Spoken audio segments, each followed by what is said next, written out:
and welcome to Nocturnal Transmissions, the fortnightly podcast that brings you dark tales, both old and new, performed by voice artist Kristin Holland.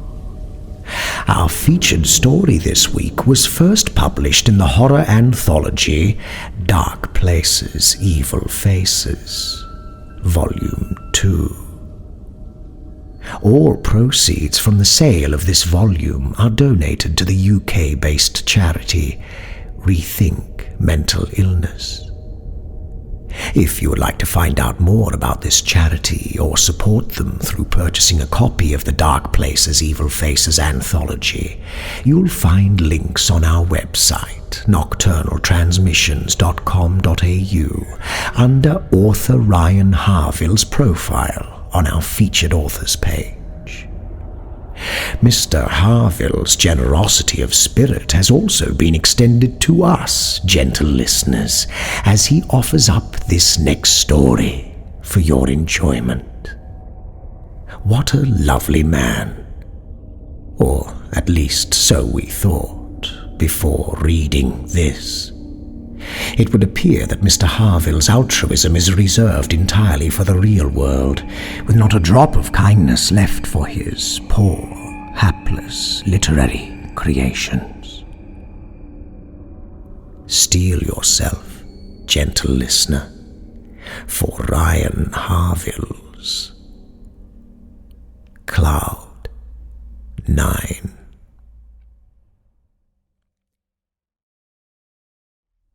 From the office of Robert Floyd, MD.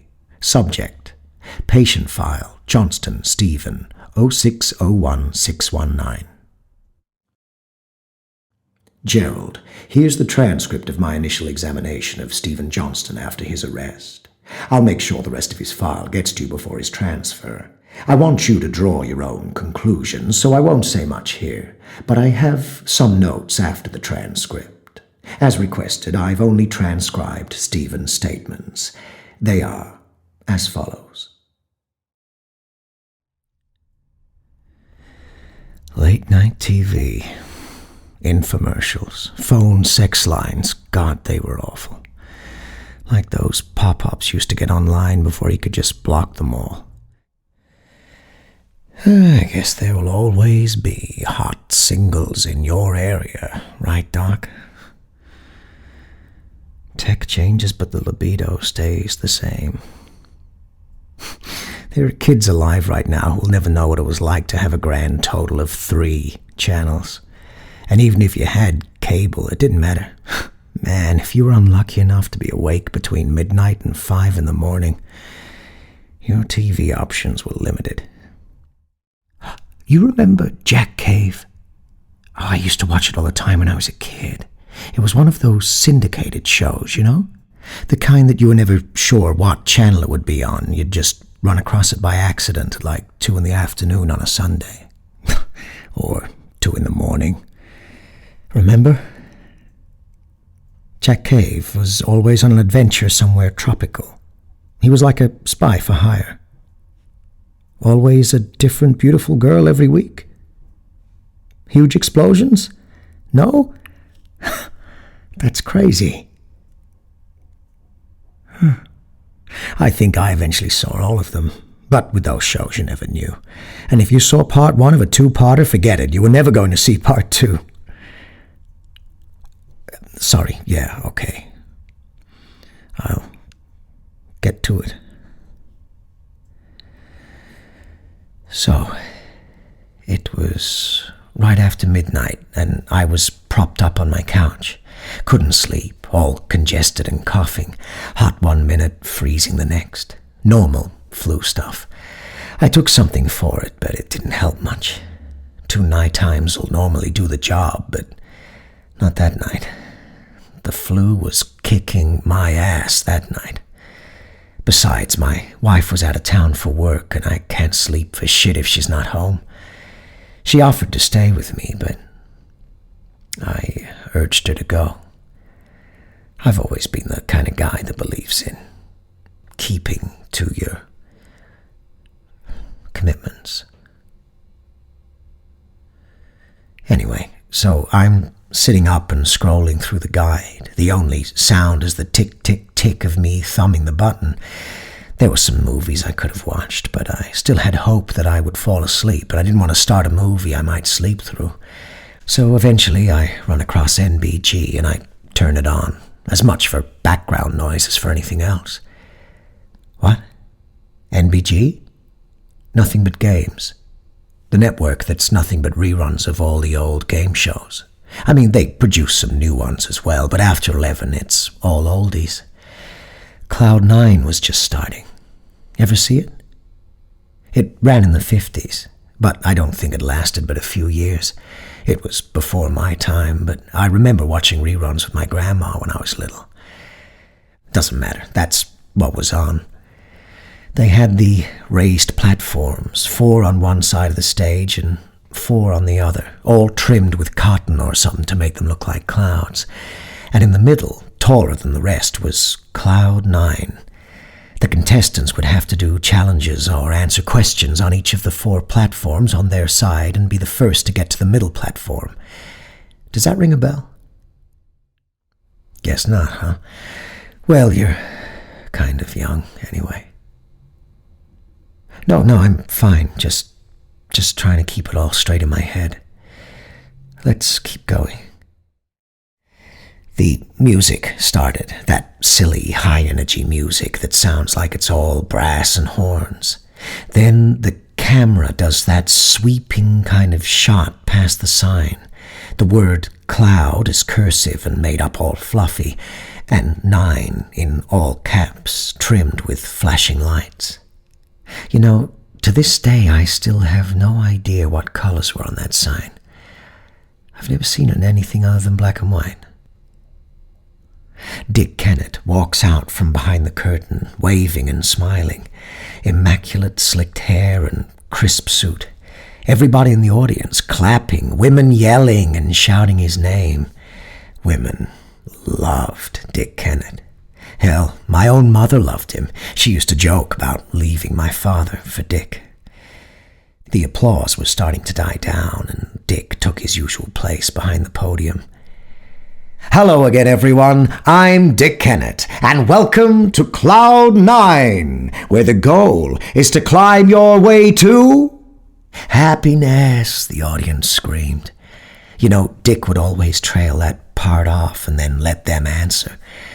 I know a lot of hosts have done it since then, but I think he started it.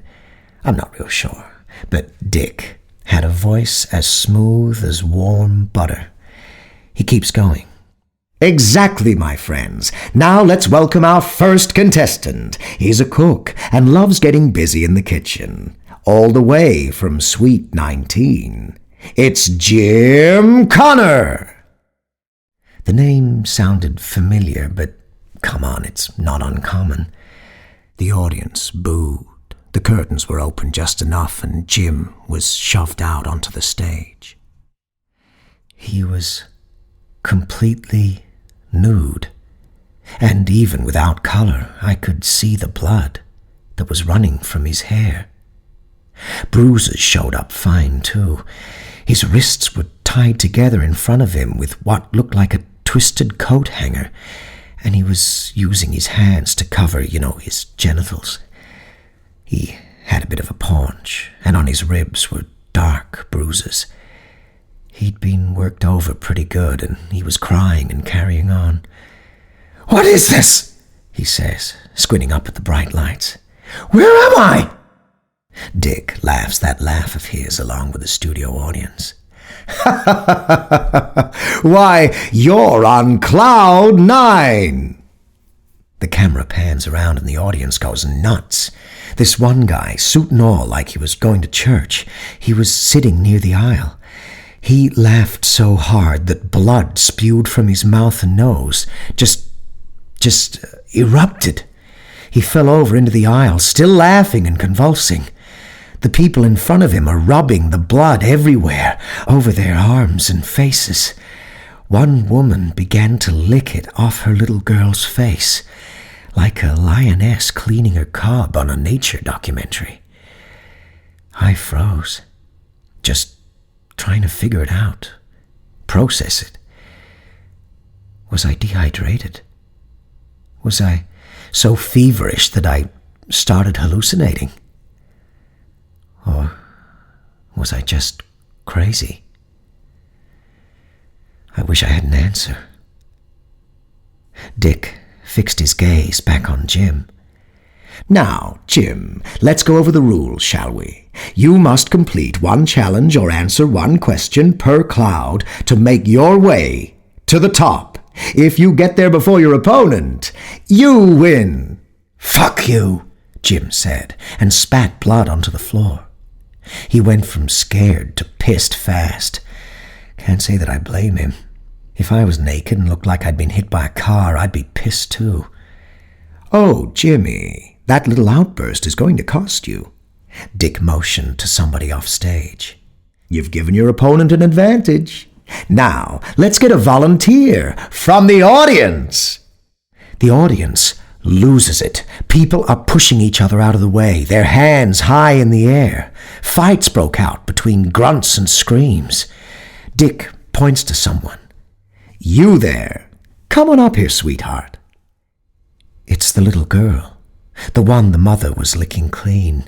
She's completely normal looking, except for all the blood and spit glazing her face. Just a young girl with a high ponytail and a striped dress. She daintily stepped up onto the stage. The stagehand Dick had motioned to appear on screen. It was male. You could tell that much.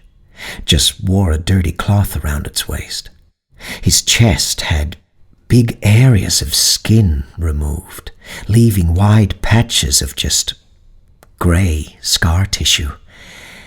And his face, good Christ, his face. The number 9 was branded there. The top round part circled his left eye, and the tail end stretched all the way through his lips and to his chin. It just seeped fluid, like he had been branded recently and hadn't healed. And he had a hammer. My father had been a butcher, and I'd seen a meat mallet plenty of times, but never that size. It looked like someone had made a 10-pound sledge to tenderize meat. His 9-eye was static, like when your TV loses signal, just illuminated and scrambled and fuzzy. You get what I'm saying? His normal eye, normal, it just stared ahead. He came up behind Jim and hit him in the small of the back with the flat side of the mallet. Not too hard, just enough to stun him. I could hear the hollow thump, though, the smack of flat metal on flesh. The poor bastard fell on all fours like somebody had hit him with a taser. Dick greets the girl at the podium. They're talking away from the microphone, smiling, and then he hands over a knife. A small knife, like he had smaller ones on hand, just in case he called a child to the stage. The girl walks over to Jim, slowly, the audience cheering her on. She gives them a shy smile. Jim looks up at her. "Please," is all he gets out before the little monster hamstrings him with a quick chop of the knife. She sliced him right behind the knee, like she had practiced it. I saw his hamstring pop like a cut rubber band and bunch up beneath his skin. He screamed, and the audience howled with laughter till you couldn't hear him anymore. "We're off to a great start, ladies and gentlemen," Dick yelled. "But we need to move on. Please give a warm welcome to our other contestant. She owns a catering business and loves having a pen dipped in her company ink. Wink, wink. Also from Suite 19, welcome Laura Johnston." I just sat there, numb. Shock, maybe. I don't know. Who fucking knows? The 9-man dragged my wife out by one ankle, her other leg kicking at him, Like Jim, her wrists were tied and she had no clothes on.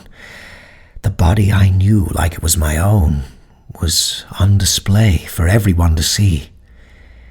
He dropped her ankle, then pulled her up by her hair with a hard yank.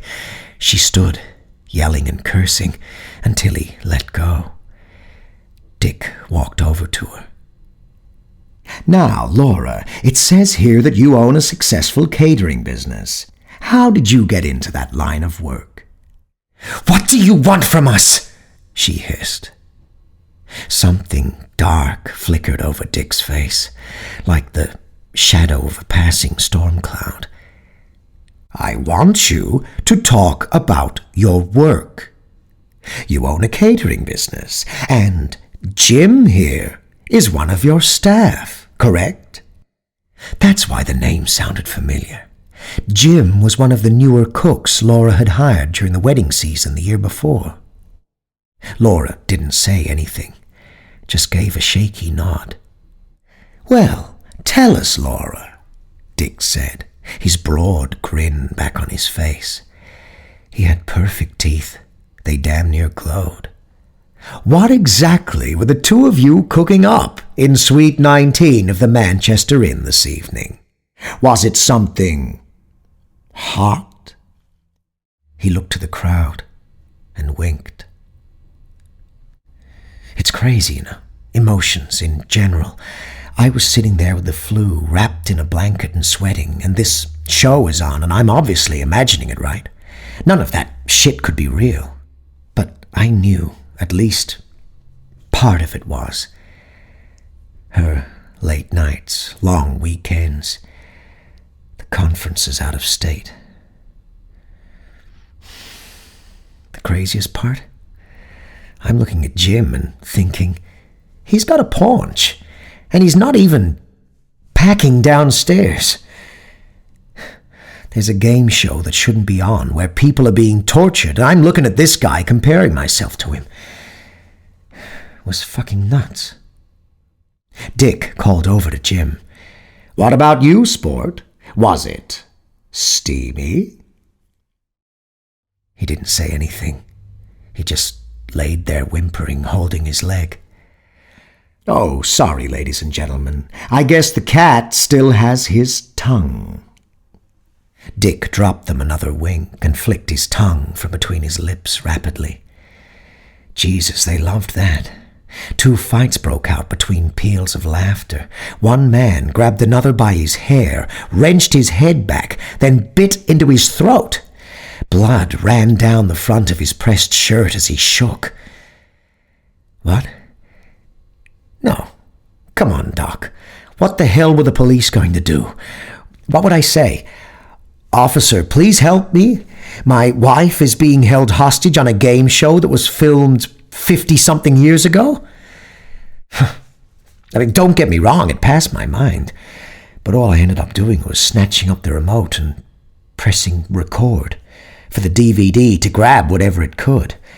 I couldn't even tell you why, other than I knew no one would believe me if I didn't have some sort of proof.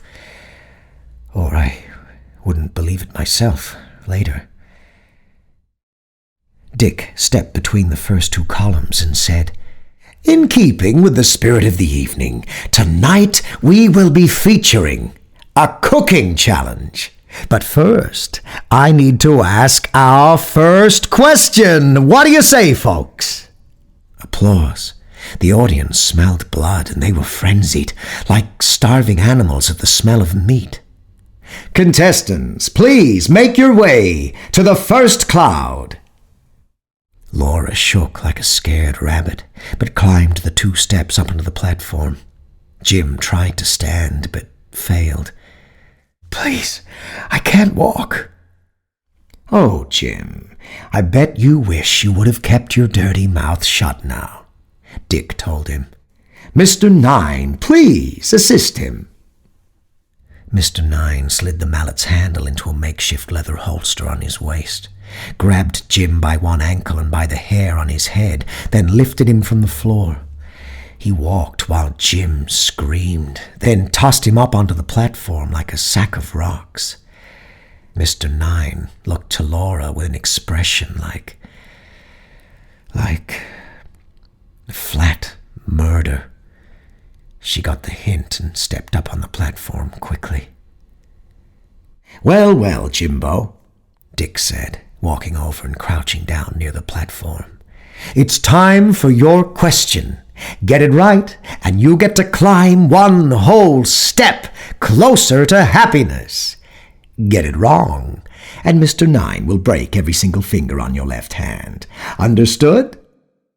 Jim nodded, his face wet with tears. Yeah, he nodded, but I don't think Jim was really there anymore, you know? He looked like a man who was waiting to wake up from a nightmare, and I guess that's what he was. "Splendid," Dick said. "Here's your question. Did you know Laura was married when you started cooking together?"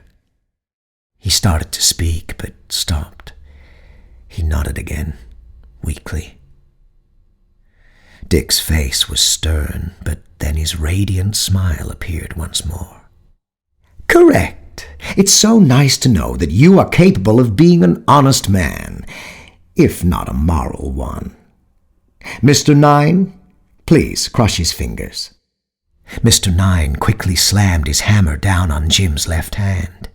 Jim didn't just scream, he howled. He pulled his ruined hand back quickly and cradled it to his chest, rocking back and forth, his fingers pointing out at unnatural angles.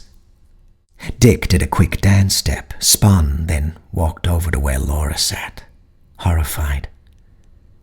"And here is your question, Laura, my dear. What type of knife has a narrow blade, a sharp point, and is primarily used to remove bones from meat?" Laura blinked slowly, like she was coming out of a dream. "What?" "Here," Dick said, drawing a knife from his pocket. "A visual aid." He threw the knife down. The blade slammed into the platform with a thunk, its handle quivering from the impact. Laura stared at it for a minute, then answered, "A boning knife." "Correct," Dick said, and the audience booed and hissed. "And since both of you answered correctly, we're heading to Cloud 2. Contestants, next platform, please." Laura rose and stepped gingerly over to the next platform. Jim looked at Mr. Nine, then hurriedly crawled up onto Cloud 2. A kind of trapdoor opened, and out rose these tables, each with different kinds of knives, short, long, serrated, smooth, just all kinds of blades. Dick continued. "Okay, here's the rules. Each contestant must prepare a dish with meat cut from their own bodies." Jim moaned pitifully, and Laura began to weep softly. I can still hear them when I think about it. "And you must eat it, of course. But here's where it gets interesting. Different parts mean more points. Feeling squeamish and just want to take a tow? That won't even get you to the next cloud. But if you use some imagination, you may make it all the way to Cloud 9. Thunderous applause came from the audience. Each clap of hands seemed to vibrate the screen a little. "And you'll have to hurry, folks. You only have 5 minutes to butcher yourselves, and it starts now." A large clock was lowered from the ceiling. Old, dried blood crusted across its face. Laura shakily approached her table. But, how do we cook it?" Dick spun and pointed to the audience, and they all started screaming and chanting in unison. "Eat it raw! Eat it raw! Eat it raw!" Jim broke first. I guess because he'd already been hurt, already knew that they were serious. He reached for a knife and grabbed the first one his hand touched, a cheap-looking steak knife. its wooden handle already beginning to splinter. Dick pointed to the clock and said, "Tick-tock, chop, chop." I don't know what I expected, but I didn't expect Laura to just walk off the platform. She hopped down and made her way over to the other cloud, the one Jim was on. She took the knife from him, gently, then she just put it down. The audience screamed and booed. Hisses rose from the crowd as if they were snakes. And maybe they were. "No," she said to Jim. "We're not going to hurt ourselves for their amusement." I won't lie, even under the circumstances, I was kind of proud of her. She'd always been tough, with a backbone of steel. What the hell was she doing with someone like Jim? Well, it'll just stay part of the mystery, along with the rest of this shit. Dick's smile faltered, and his eyes were shiny. "Eat or die?" She shook her head. "Boy, oh boy, you are pissing me off," Dick said. "Fine. It looks like we have a tie." More fighting in the audience, more screams, more blood. "Well, that doesn't sound very impartial. I guess we'll have to ask our viewers at home." Dick walked over to the camera and peered directly into it. "What do you think?" he said. I just stared at the screen, numb and unable to look away. "Yes, you." He poked a finger at the camera, and I jumped a little. "Answer the question. Live or die?" I realized that somehow he was talking to me. I stammered. I don't know. I can't make..." Dick grabbed the camera, pressing his face against the lens, his lips leaving wet streaks as he spoke seductively. "Answer the question. It's a tie, so you must pick live or die. They both live or they both die. No breaking up the happy couple. Both or none. Now, choose." I couldn't do it. I shook my head back and forth, my fever sweat running down my face. Dick pulled his fist back and drove it into the lens. My screen cracked, and the TV wobbled back and forth on top of its stand. His hair became disheveled, and I could see the veins in his forehead pulsing. "Answer the question, you fucking pussy!" he screamed. "Will you let them live after what they've done? Let them walk away filled with sweet memories while you spend the rest of your life agonizing over every little detail? You will think and think and think, and their passion will never leave your brain. When you wake, you will think of the affair. When you eat, sleep, bathe, it will always be scurrying through your skull like an infestation of images. Where is the justice in that? Just say the word, and I will give you what no one else can. Vengeance with no traceable evidence. Just say the word, and the hammer will fall." I looked at my wife, small, naked, and defenseless. I couldn't let them murder her. You know, I'm not a monster. Just seeing her like that made me want to hold her, protect her, even after what she did. Laura reached over and pulled Jim's head towards her own and kissed him softly. then held him. She whispered to him. I couldn't hear it, but I imagine it was comforting because he settled a little. I began to cry. Not blubbering or anything, but I could feel my tears running over my cheeks. They felt very hot on my skin.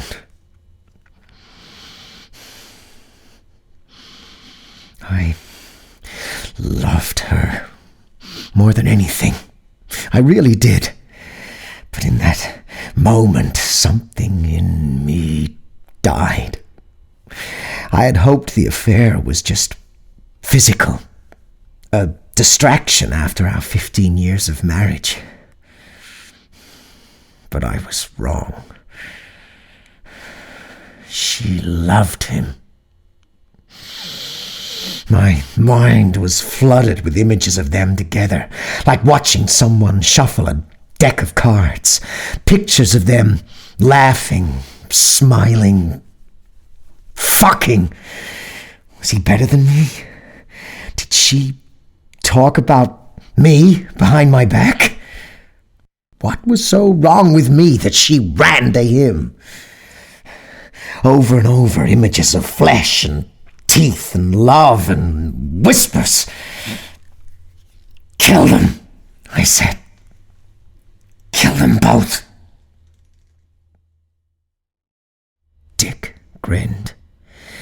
He smiled so wide that his lips split and blood ran over his chin. You've got it. Mr. Nine, please, do us the honor. Jim backed away from Laura, his eyes wide and his arms held high. Please, please don't. The man thing with the 9 on his face drew his mallet, raising it high above his head. Please, Jim whined. He brought the hammer down on Jim's skull. God, I wish I could forget that sound. You ever stepped out on a frozen lake and had the ice crack beneath you? Like that. Blood sprayed across Laura's face, and for the first time, she screamed. Jim slumped down, and one of his eyes just... Christ. The audience went nuts. Mr. Nine swung the mallet across Laura's face, and her screams stopped. It must have broken her jaw, because it was all moans after that. He flipped the mallet to the other side, the pointed side with the little pyramid-shaped spikes, and... I don't know why I watched. But I did.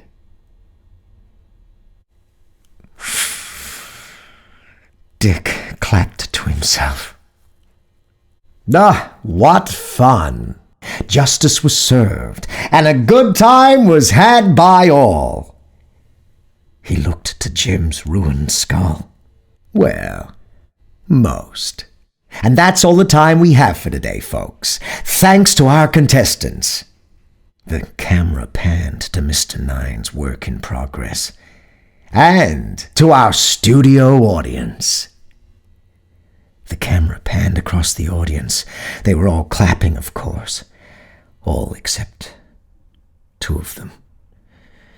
Near the top row sat Jim and Laura, clothed now and obviously confused, but looking unhurt. She looked over at Jim.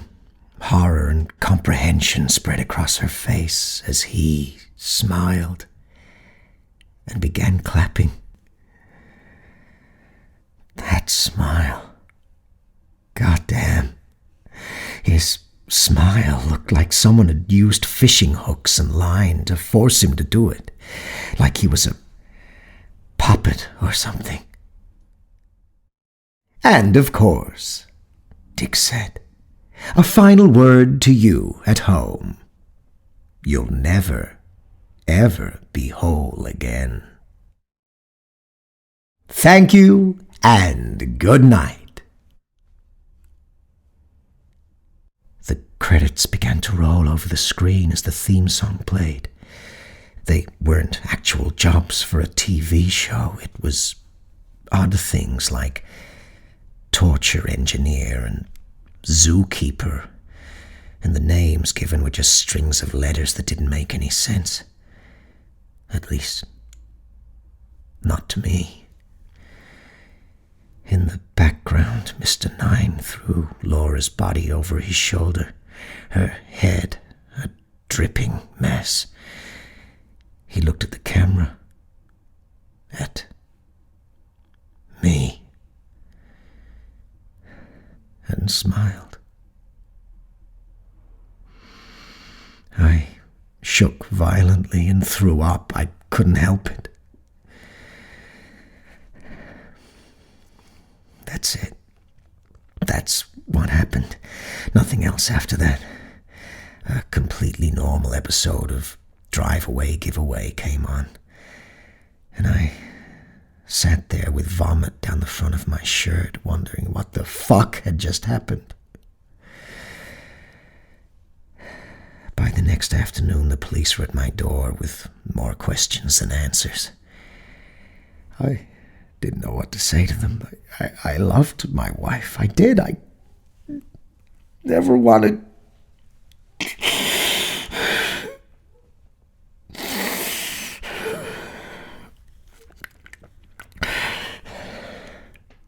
Are we done for now, Doc? I don't really feel like talking anymore. From the office of Robert Floyd, MD, continued. Unpleasant, isn't it? I should say up front that this statement wasn't what cleared him. There just wasn't any evidence to connect him to the crime. If he had never called the hotel looking for his wife, someone would have found the bodies eventually, and no fingers would have been pointed. And it doesn't matter, considering that there was very little chance that the flu-ridden man could have made it to a location 2 states away and back in that time frame. I know what rumors flew around, but I've had access to everything from the start, and I can assure you that there were no fingerprints on that hammer. Not Stephen's, not anyone's. I've listened to Stephen's story multiple times, and I still can't draw a definite conclusion. Besides the obvious that this was a delusion or hallucination brought on by sickness and stress, there are still inconsistencies that trouble me. Of course, finding out that your wife was murdered while she was staying in a hotel with another man could cause extreme emotional trauma. But still, there are oddities. It would be easy to dismiss the story as one of the examples I've given, but both are usually temporary in nature, and that is the case here. Stephen does not believe that any of what happened on the TV show was real. What's troubling is that even though he believes it was all a hallucination, he insists that the series itself was real, that Cloud9 was an actual game show that aired on television years ago.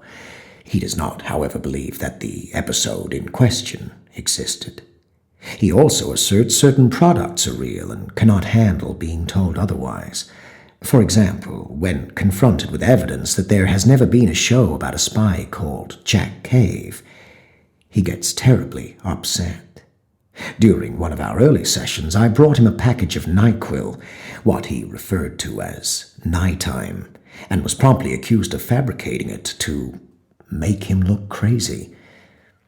As for the recording of the episode in question, it was almost entirely blank. There is less than a minute of actual footage out of approximately half an hour of static. It was from a black-and-white televised game show, but it only briefly shows the audience, then immediately cuts out. We've never been able to identify it, even after getting some assistance from representatives of the game show network. Note, do not call it that in front of the patient. I've also attached the clip for you to see, but I promise it's nothing exciting. I will say this. On the recording, if you pause it and look closely, there are a couple of people who really do favor his dead wife and her lover. It's mildly unsettling, but a coincidence nonetheless. Get back to me if you have any insights on this after you've had a chance to speak with him. Give my best to your wife and kids. Rob. Dr. Robert Floyd, MD, Northern United Psychiatric Hospital.